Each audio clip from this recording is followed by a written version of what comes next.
사순절 둘째 주일을 맞이하고 있습니다. 지금까지 여러분은 사순절을 어떻게 보내고 계십니까? 예수님의 말씀을 묵상하면서 예수님을 닮아가는 삶으로, 그리고 예수님의 고난과 죽음 그리고 부활을 묵상하면서 새 소망 가운데 가고 있습니까? 앞으로 가면 갈수록 더 주님을 닮아가는 여러분의 삶이 되기를 주의 이름으로 축원합니다. 오늘은 예수님의 마음을 묵상하려고 합니다. 오늘 본문의 말씀에 보면 예수님의 마음이 아주 잘 나타나 있습니다. 예수님의 마음은 과연 어떤 마음이 있을까? 오늘 말씀에 보면 긍휼의 마음을 가지고 계시는 예수님을 발견하게 되어집니다. 긍휼이라고 하는 것은 남을 불쌍히 여기는 마음이죠. 그리고 돕는 마음을 말합니다. 예수님께서는 산상수훈에서 긍휼에 대해서 이렇게 말씀하셨죠. 긍휼히 여기는 자는 복이 있나니 그들이 긍휼히 여김을 받을 것임이요 라고 했습니다. 우리 그리스도인들이 정말 품어야 할 마음, 그 마음은 예수님의 마음이고, 그 마음은 곧 예수님의 그 긍휼의 마음인 줄 믿습니다.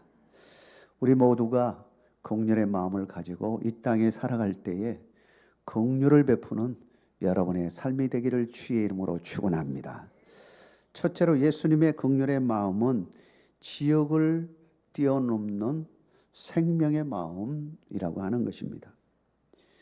이것은 단순히 지역의 경계를 뛰어넘는 그런 의미를 가질 그런 걸 말하고 있는 것이 아닙니다. 예수님의 긍휼의 마음이 지역의 그 장벽을 뛰어넘었다라고 하는 그런 의미입니다. 그 당시에 팔레스타인 지역은 지역마다 여러 특색들이 있었습니다. 지역의 감정, 우리나라도 지역적인 감정이 있죠. 동서남북의 그런 지역의 감정, 이런 지역의 감정들이 있습니다. 유대인 지역과 이방인 지역에 이러한 지역적인 이런 감정의 골이 아주 깊이 있었습니다. 유대인 지역은 예루살렘에 있는 유대 땅, 그리고 또 예수님께서 자라났던 이 갈릴리 지역, 이 나사렛 지역이라고 하는 이 지역과 유대 땅이 이 유대 사람들이 살아가는 그런 지역이라면, 그 중간에 있는 사마리아 땅과 그리고 또 갈릴리 위쪽에 있는 두로와 시돈, 그리고 호수를 중심으로 해서 동쪽에 있는 데가볼리라고 하는 이 지역, 이런 쪽에는 이방인들이 주로 살았습니다. 그러다 보니까 각각의 그런 특징들을 가지면서 서로 보이지 않게 경계하는 그런 구조를 가지고 있었죠. 유대인들은 이방인들을 무척 싫어하고요, 이방인들은 유대인들을 경계했던 것입니다. 그런데 예수님께서는 이러한 사실을 잘 알면서도 어디를 들어가서 복음을 전했냐 하면 이방 땅으로 들어가서 복음을 전한 겁니다. 두루와 시돈에 가서 복음을 전하고요, 사마리아 땅에 가서 복음을 전하고요, 데갈론이라고 하는 그 지역에 가서 복음을 전하고요.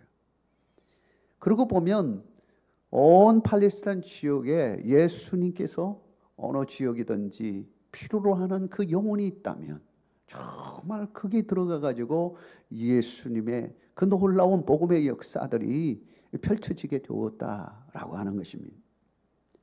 예수님은 영적으로 육적으로 허덕이는 영혼이 있는 곳이라면 경계를 넘어서 그 어느 곳이든지 찾아갔던 것입니다.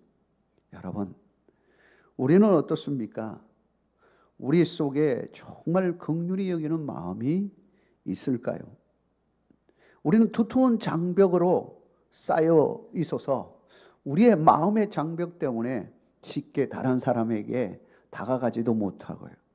또 다른 사람의 그 호의에도 반응하지 못하는 우리의 좁은 마음은 아닌지 모르겠습니다. 사랑하는 성도 여러분, 이 장벽들을 깨트려야 되는 것입니다. 우리 주님은 이 장벽을 깨트렸습니다. 무엇으로 깨트느냐? 복음으로 깨트렸습니다. 생명이 있는 곳에 놀라운 복음의 역사가 일어났는데 어느 곳이든지 주님이 가는 그 발자취에 놀라운 복음의 역사가 일어난 것입니다. 아무리 힘들고 어렵다 할지라도 그곳에 갔습니다. 누가복음 10장에 보면 선한 사마리아 사람의 비유가 나옵니다. 우리가 잘 아는 비유이죠. 이 사마리아 사람의 비유 속에는 예수님의 마음이 아주 잘 나타나 있습니다. 긍휼의 마음, 예수님의 긍휼의 마음이 잘 나타나 있습니다. 그리고 이 마음은 곧 우리 성도들이 품어야 할 마음이라고 하는 사실을 보여주고 있습니다. 어떤 사람이 험한 여리고길을 지나게 되었습니다. 그런데 어디서 나왔는지 도둑놈이 나와가지고 강도가 나와서 그냥 그 사람을 그만 죽을 정도로 만들어 놓고 옷 벗겨버리고 그게 가지고 있는 거 다 가지고는 도망을 간 거죠. 거의 버려진 상태로 있었습니다. 이대로 놔두면 점점 생명이 끊어질 수밖에 없는 상황에 놓여 있었죠. 그때 마침 지나가는 사람이 있었습니다.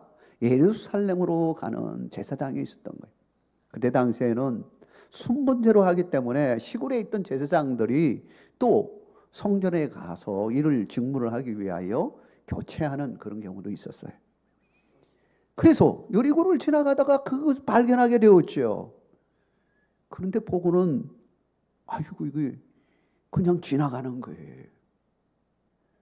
그 다음에 레인이 지나갑니다. 레인도 마찬가지입니다. 성전에 가서 일하는 사람들이에요. 그것도 순번으로 하는 겁니다. 그냥 지나가 버리는 거예요.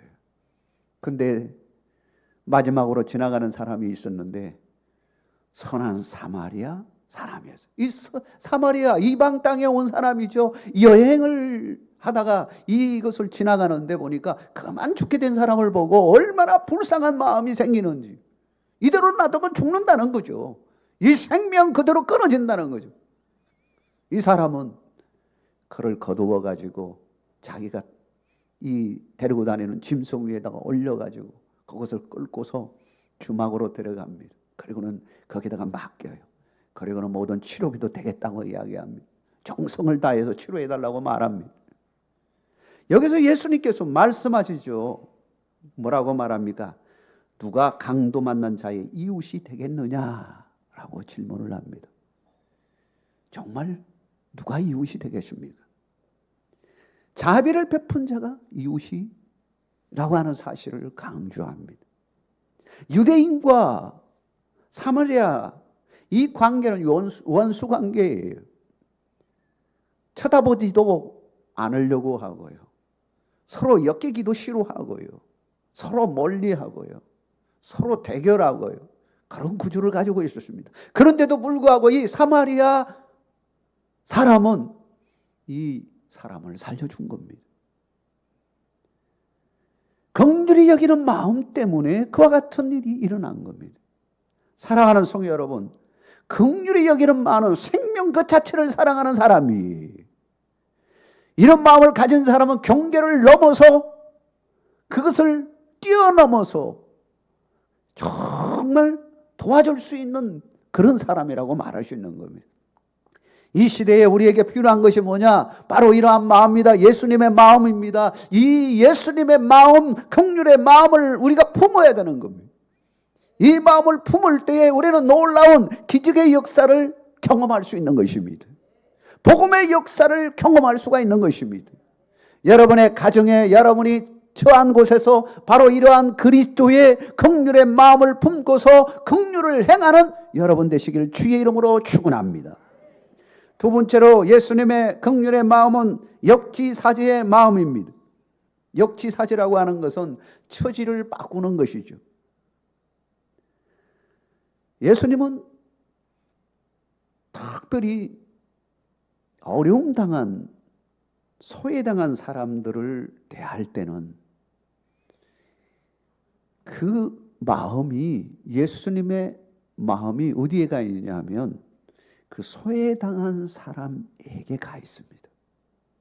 사마리아 여인과의 우물가에서 만남을 생각해 봐도 늘 예수님의 마음, 그 눈높이는 어디에 있었냐 하면 본인의 눈높이가 아니라 늘 그 사람의 눈높이에 맞추었습니다. 오늘 본문에 보면 30절에 보면 지체장애인, 시각장애인, 농아인, 이 소외된 한우들이 예수님을 찾아온 것을 보게 돼요.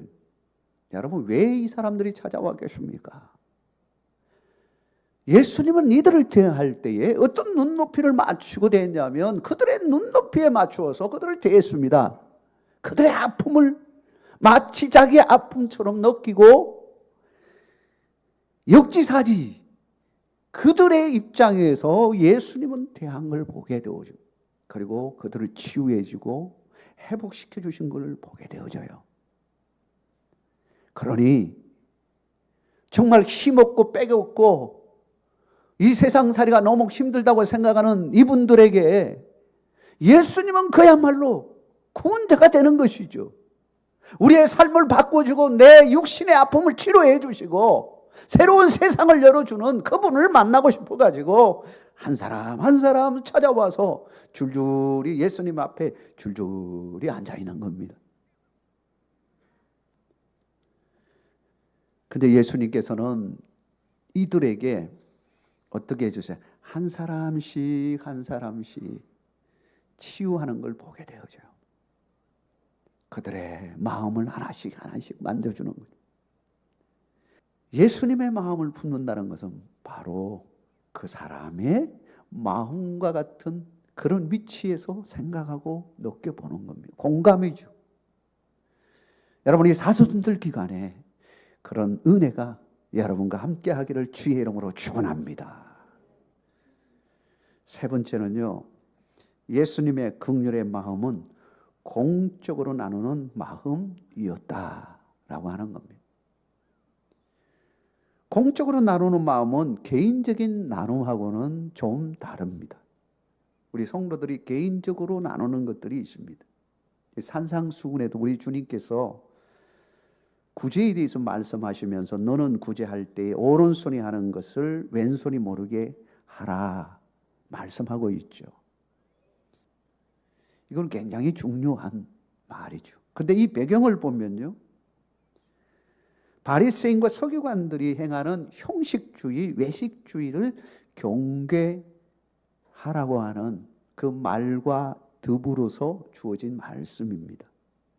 그때 당시에 바리새인들, 서기관들은요, 자기를 엄청 보이려고 하는 의식이 강했어요. 야, 내가 이런 사람이야. 그래서 구제를 하도 꼭 눈에 보이게 하는 거예요. 다른 사람이 막 보이는 데서 가고. 그러니 하나님의 영광이 드러나겠습니까? 자기 영광이 드러나는 순간 하나님의 영광은요, 땅바닥에 떨어지는 거죠. 하나님이 가르치는 겁니다. 조용히 하라고 하는 거죠. 남이 모르게 하라고 하는 거죠. 하나님은 아신다는 거예요. 그런데 오늘 본문에 보면 공적 나눔에 대한 것을 보여줍니다. 내가 볼리 지방에서 지금 무슨 일이 일어났습니까? 4,000명을 먹이시는 놀라운 일이 일어나는 것을 보여줍니다. 떡 7개와 생선 2마리를 가지고 예수님께서 4,000명을 먹이시는 축복의 장면을 보여주죠. 이것은 오늘날의 교회가 뭘 해야 하는지를 보여줍니다. 이 4,000명을 먹이시는 예수님의 기적을 행하실 때의 예수님의 마음이 어떤 마음인지를 잘 잘 보여주는 본문이 32절 말씀이에요. 32절의 말씀을 우리 같이 한번 읽어보겠습니다. 내가 무리를 불쌍히 여기노라.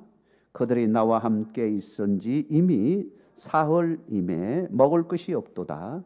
길에서 기진할까 하여 굶겨 보내지 못하겠노라.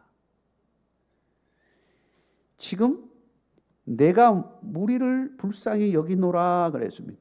그들이 나와 함께 있은지 이미 사흘임에 먹을 것이 없도다 라고 이야기하고 있죠. 길에서 기진할까 하여 굶겨 보내지 못하겠노라. 예수님이 어떤 마음을 품고 있는 겁니까? 긍휼히 여기는 마음, 불쌍히 여기는 마음, 이 마음이 있었어요. 예수님은요, 어떤 분이냐면 백성들의 마음을 너무 잘 아시는 거예요. 아파하는 것도 잘 알고 힘들어하는 것도 너무 잘 아시고 어떻게 하면 도와줄까 하는 것이 주님의 마음이에요.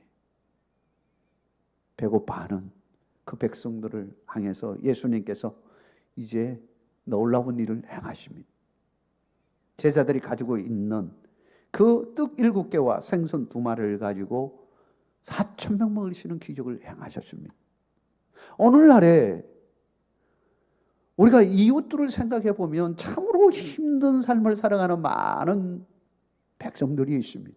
아니, 이웃뿐만 아니라 나라와 국가 속에서도 마찬가지입니다. 지진을 당해서 정말 엄청난 많은 생명들을 잃게 되어지고 재산에 엄청난 손실을 가져오는 일도 얼마 전에 있었습니다. 이런 일에 있어서 우리 교회가 뭘 해야 되는지를 우리에게 묻는 것입니다. 사랑하는 성도 여러분, 우리는 공적인 일에 섬기는 긍휼을 베푸는 이 일이 얼마나 중요한지를 기억해야 합니다. 하나님께서는 교회를 통하여 이 일을 하시기를 원합니다. 이것은 하나님이 원하시는 뜻이고 하나님이 기뻐하는 일이에요. 마태복음 5장 7절에 긍휼히 여기는 자는 복이 있나니 저희가 긍휼히 여김을 받을 것이며 라고 했습니다. 긍휼히 여기는 자는 복이 있다라고 한 겁니다. 우리 그리스도인들의 삶이 복된 삶이 되어주려 하면 긍휼히 여기는 삶을 살아야 할 것을 말씀하고 있는 겁니다.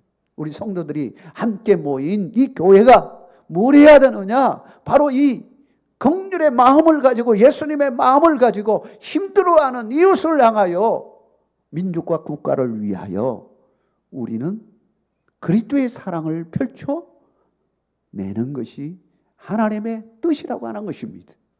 사랑하는 성도 여러분, 우리 교회가 이런 사명 감당하기를 주의 이름으로 축원합니다. 미국의 캔자스 시티에 있는 그곳에 스튜어트라고 하는 노숙인이 있었습니다. 그는 사업을 하다가 그만 망하게 되어져서 노숙인 신세가 되었습니다. 노숙인이 되니까 뭐 먹을 거나 잠자는 거나 얼마나 힘들겠어요. 크리스마스가 되었는데 너무 배가 고파가지고 어느 식당에 들어갔는데 눈에 보이는 그냥 먹고 싶은 거 막 시켜서 먹었어요. 근데 먹고 나서가 문제죠. 돈이 없는 거죠. 그래서 지갑이 없는 척 막 뒤지고 막 난리가 묘선을 어설픈 연기를 한 거죠. 근데 이 모습을 쭉 보고 있던 사람이 있었습니다. 주방장이었어요. 주방장이 쭉 보고 있었습니다. 주방장이 알아챘죠. 딱 어느 순간부터 알아챘죠. 노숙인의 모습은 다 이게 표시가 나잖아요. 아, 저 사람이 어떻게 아나. 그런데도 다 받아준 거죠. 그리고는요, 살짝이 가가지고요, $20를 주면서 당신이 떨어뜨린 돈입니다 하고 딱 주는 거예요.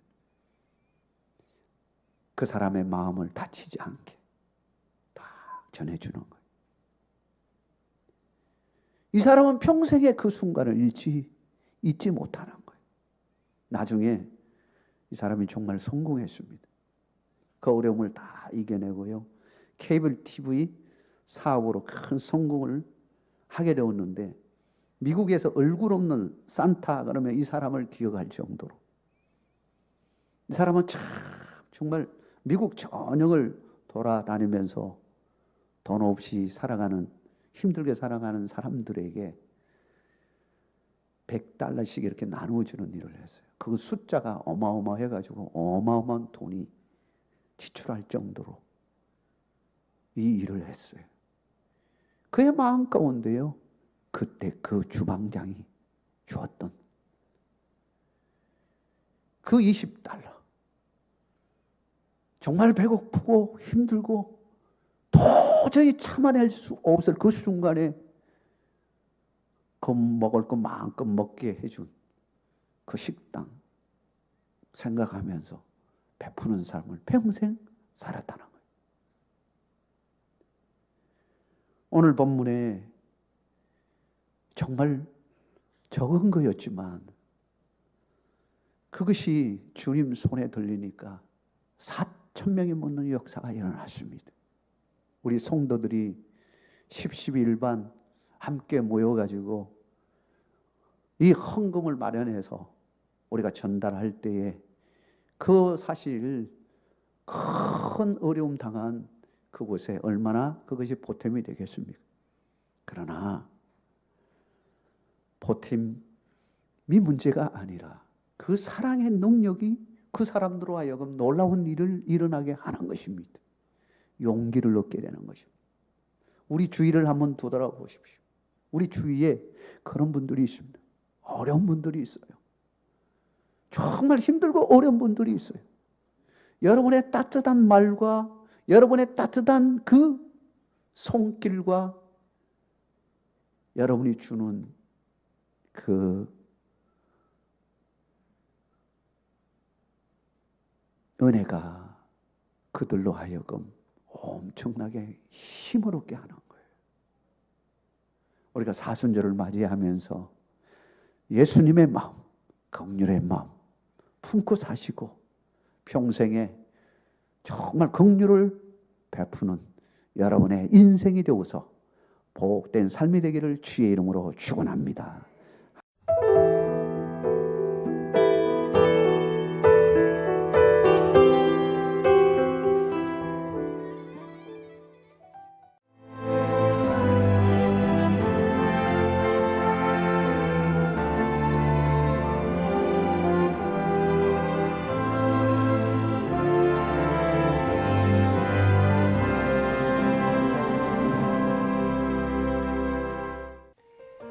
CBS를 사랑해 주시는 전남 지역 청취자 여러분, 안녕하십니까? CBS 재단 이사장 꿈의 교회 김학중 목사입니다. 여러분의 사랑과 관심 덕분에 전남 CBS가 순천시 장천동에 새로운 사옥을 마련하게 됐습니다. 이 방송국 사옥이라는 것은 단순히 건물을 짓는 의미에 지나지 않습니다. 전남 지역 복음 전파와 특별히 다음 세대를 위한 미래 비전을 세우는 일입니다.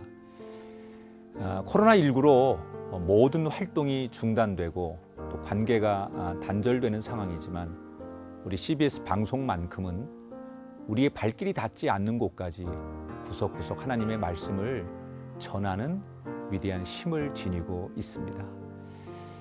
이 방송이 믿음의 반석 위에 굳건히 세워질 수 있도록 여러분들께서 벽돌 한 장 한 장씩 쌓아가는 마음으로 전남 CBS를 위해 후원해 주시고 기도해 주시기를 간곡히 부탁드립니다. 여러분의 이 작은 행함이 CBS를 통해서 교회 공동체를 회복하고 누군가의 믿음을 소생시켜 줄 굳게 믿습니다. 여러분 한 분 한 분을 축복합니다.